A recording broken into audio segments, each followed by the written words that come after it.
Histoire vraie de trahison.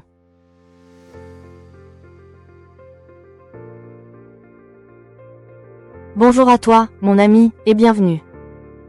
L'histoire que je vais te confier aujourd'hui est celle d'un rire qui s'est transformé en cendre. Avant de plonger dans les murs froids d'un tribunal, permets-moi de te demander de soutenir cette chaîne. Abonne-toi, active la cloche pour ne rien manquer, et si cette histoire te touche, laisse un pouce bleu. Chaque geste compte. Merci. T'es-tu déjà senti effacé? Comme si les années de ta vie, tes sacrifices, ton âme même, pouvaient être balayés d'un simple coup de stylo sur un bout de papier? Moi, c'est Amina.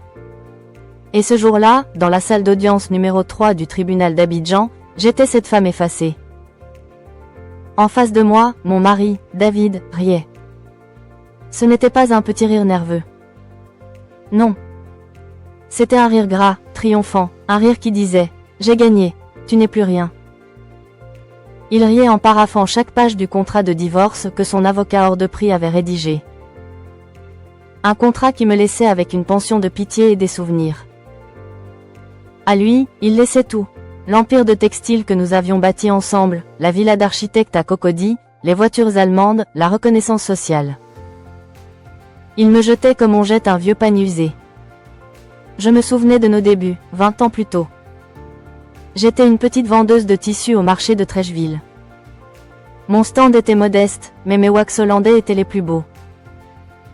David, lui, était un jeune homme ambitieux, plein de rêves mais sans un sou. Il a aimé ma force, mon flair pour les affaires. Il m'a épousée.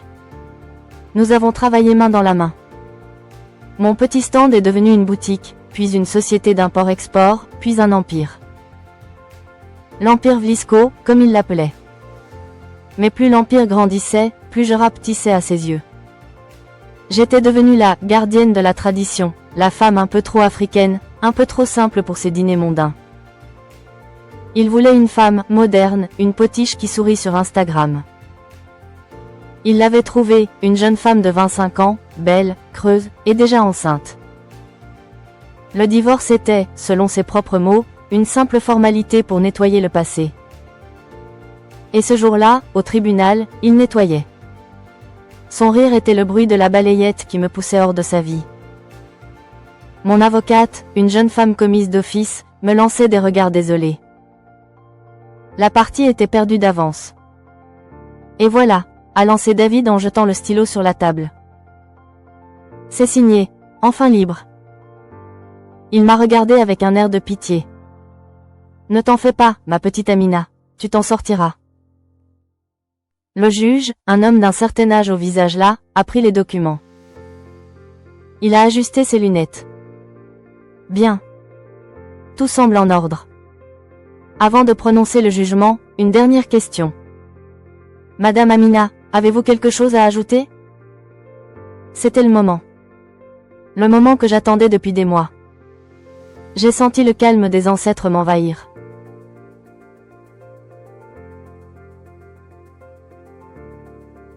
Ici, l'histoire bascule. Dis-moi dans les commentaires, quel secret penses-tu que je gardais? Quelle parole une femme silencieuse peut-elle prononcer pour faire taire un homme qui rit? Ton intuition m'intéresse. Continuons. J'ai regardé le juge droit dans les yeux. Ma voix était douce, mais elle a résonné dans le silence de la salle. Oui, monsieur le juge. Une simple question. Pour pouvoir divorcer, ne faut-il pas d'abord avoir été marié légalement? David a arrêté de rire. Il a froncé les sourcils. Son avocat a levé les yeux au ciel, l'air de dire « Elle est folle ». De quoi parlez-vous, madame? A demandé le juge, intrigué. Nous avons ici votre acte de mariage civil, célébré à Abidjan il y a 20 ans. C'est exact, a continué mon avocate, se levant pour la première fois avec une assurance nouvelle. Mais ce que monsieur David a omis de mentionner, c'est que ce mariage n'aurait jamais dû être célébré. Car au moment de sa signature, mon client, monsieur David, était déjà marié. Un murmure a parcouru la salle. David a bondi de sa chaise. C'est ridicule, c'est faux, elle a perdu la tête. Vraiment? Ai-je demandé, toujours calme. David, te souviens-tu du village de tes ancêtres, près de Man? Te souviens-tu de la jeune Hawa, la fille du chef, à qui tu as été promis? Le visage de David est devenu cireux. Mon avocate a posé un dossier sur le bureau du juge. Monsieur le juge, voici l'attestation d'un mariage coutumier, célébré selon les rites d'Anne, un an avant le mariage civil de nos clients. Un mariage qui, selon la loi ivoirienne, doit être dissous par la coutume avant qu'un autre engagement puisse être pris. Ce qui n'a jamais été fait. Ce ne sont que des traditions de village, ça n'a aucune valeur légale, a crié David, paniqué. C'est là que vous vous trompez, a dit une voix grave venue du fond de la salle. Un vieil homme s'est levé. Il était vêtu d'un boubou magnifique, l'air digne, le visage marqué par la sagesse. C'était le chef du village. Le père d'Hawa. Il était venu. Pour moi. La parole d'un homme est sa richesse, a dit le chef en s'avançant. Devant les ancêtres, tu as donné ta parole. Tu as pris ma fille. Puis tu as disparu, attiré par les lumières de la ville. Mais les ancêtres, eux, n'oublient jamais. Le juge a examiné les documents. Il a lu les textes de loi que mon avocate avait préparés. Il a levé la tête, et son regard n'était plus là. Il était sévère. Monsieur David. Il semble que vous ayez une conception très sélective de vos obligations. La loi est claire. Un mariage coutumier non dissous constitue un empêchement à un mariage civil ultérieur. Il a pris le contrat de divorce que David venait de signer en riant. Et, lentement, il l'a déchiré en deux. Ce contrat n'a aucune valeur. Car votre mariage avec Madame Amina est déclaré nul et non avenu. Il n'a jamais existé légalement. Par conséquent, il n'y a pas de divorce à prononcer. Le rire de David s'est figé dans sa gorge. Il a compris. Tout le monde a compris. S'il n'y avait pas de mariage, il n'y avait pas de patrimoine conjugal à diviser selon son contrat avantageux. Mais il y avait autre chose. Il y avait une société commerciale, fondée il y a 20 ans par deux partenaires. Moi et lui. Et en cas de nullité du mariage, la loi considère les ex-conjoints comme des partenaires d'affaires. Mon avocate a porté le coup de grâce.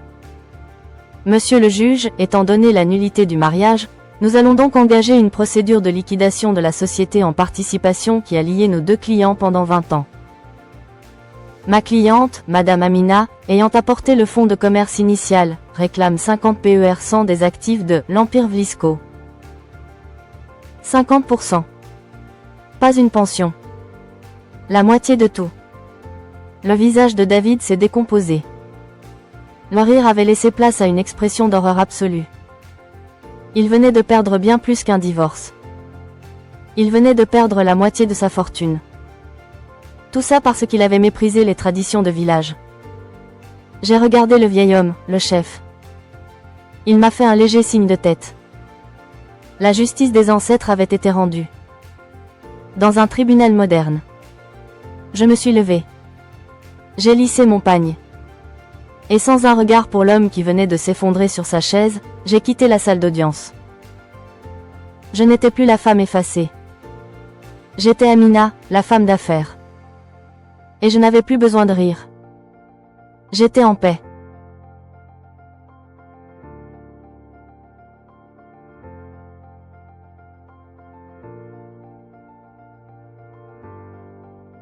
Mon histoire est un rappel. Un rappel que la dignité ne se négocie pas, que les ancêtres veillent toujours, et que la justice peut surgir là où l'arrogance croit régner. Droit, dis-moi, toi qui m'écoutes, crois-tu que la tradition a encore un rôle à jouer dans nos vies modernes? Ton avis compte. Partage-le dans les commentaires, je veux lire ton cœur. Si cette histoire t'a bouleversé, abonne-toi dès maintenant à cette chaîne, active la cloche pour ne manquer aucun récit, et offre un pouce bleu pour soutenir cette voix qui fait résonner nos histoires africaines. Merci d'avoir marché à mes côtés dans ce tribunal, entre l'ombre et la lumière. À très bientôt, pour une nouvelle histoire.